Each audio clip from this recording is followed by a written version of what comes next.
Hola querida comunidad, buenas tardes, ¿cómo están? Los invito a compartir un ratito de oración, leyendo en este día sábado un pasaje del Evangelio de San Juan, terminando ya el discurso que hace Jesús después de la multiplicación de los panes. Estamos ya hacia el final del capítulo 6. Y dice así: después de oírlo, muchos de sus discípulos decían: es duro este lenguaje, ¿quién puede escucharlo? Jesús, sabiendo lo que sus discípulos murmuraban, les dijo: ¿esto los escandaliza? ¿Qué pasará entonces cuando vean al Hijo del Hombre subir donde estaba antes? El Espíritu es el que da vida, la carne de nada sirve. Las palabras que les dije son espíritu y vida, pero hay entre ustedes algunos que no creen. En efecto, Jesús sabía desde el primer momento quiénes eran los que no creían y quién era el que lo iba a entregar. Y agregó: por eso les he dicho que nadie puede venir a mí si el Padre no se lo concede. Desde ese momento muchos de sus discípulos se alejaron de él y dejaron de acompañarlo. Jesús preguntó entonces a los 12: ¿también ustedes quieren irse? Simón Pedro le respondió: Señor, ¿a quién iremos? Tú tienes palabras de vida eterna. Nosotros hemos creído y sabemos que eres el Santo de Dios. Palabra del Señor. Jesús acababa de decir que había que comer su carne y beber su sangre. Y esta es la reacción de los discípulos, y subrayo la palabra, son sus discípulos los que reaccionan. Es duro este lenguaje, ¿quién puede escucharlo? Ya venían siguiéndolo, por eso dice el Evangelio, nos recuerda que son discípulos suyos. Podían haber tenido un poquito de paciencia, esperar a ver qué era bien lo que Jesús quería decir. Como siempre notamos en el Evangelio de Juan, hay dos niveles de lenguaje entre Jesús y los demás: Jesús y Nicodemo, Jesús y los discípulos, Jesús y los fariseos. Siempre hay como un nivel diferente, y Jesús está hablando de esto. Las palabras que yo les dije son espíritu y vida, no son de la carne. Entonces hay que tratar de entender ese lenguaje que se les hace difícil, porque son miembros de una comunidad que históricamente, y muchos judíos hasta el día de hoy, no comen carne con sangre de ningún animal. Menos se podían imaginar comer la carne y beber la sangre de un ser humano, de una persona.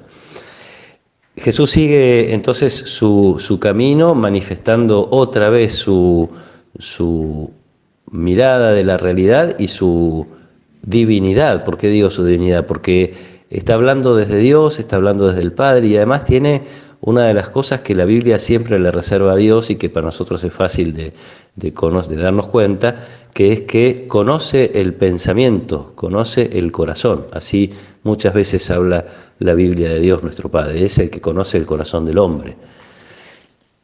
Y es el que es capaz de penetrar hasta el punto del corazón de iluminarlo. Fíjense que varias veces en las apariciones de Jesús resucitado es Él quien les abre la inteligencia. Y aquí dice Jesús: nadie puede venir a mí si el Padre no se lo concede. Yo ya se los dije esto.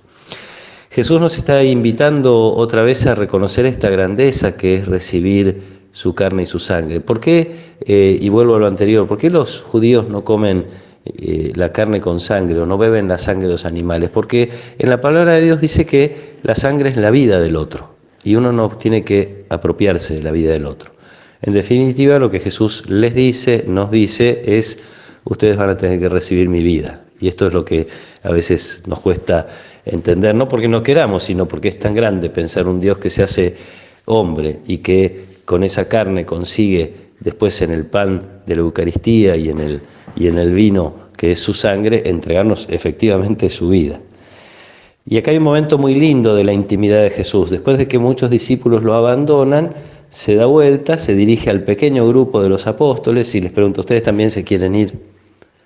Entonces la respuesta tan apasionada de Pedro, como siempre: ¿a dónde vamos a ir, Señor, si solo tú tienes palabras de vida eterna? Está dispuesto. Sabemos que después le va a costar. En el momento de la cruz también Pedro y los demás, excepto el discípulo amado, lo van a dejar a Jesús. Ahí sí se van a ir hasta que puedan terminar de entender lo que Jesús les había anunciado.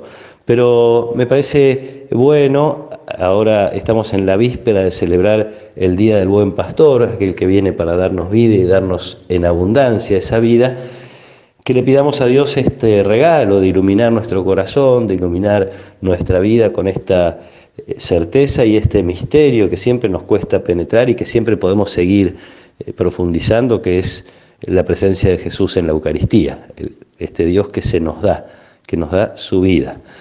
Y aunque en este momento muchos no puedan recibirlo, de ese modo, tener la certeza de que cada vez que hacemos una oración con fe para pedirle que venga a nosotros, Él viene, se hace presente, como hacemos en nuestras misas transmitidas por YouTube, esa oración de la comunión espiritual. Realmente Jesús se hace presente hasta que un día podamos recibirlo sacramentalmente.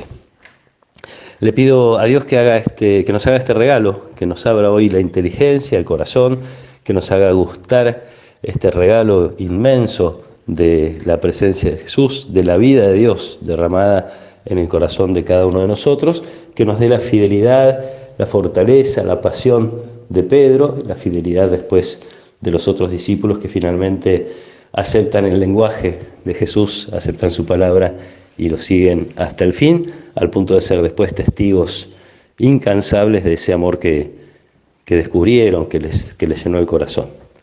Que el Señor nos bendiga y nos cuide. En el nombre del Padre, y del Hijo, y del Espíritu Santo. Amén.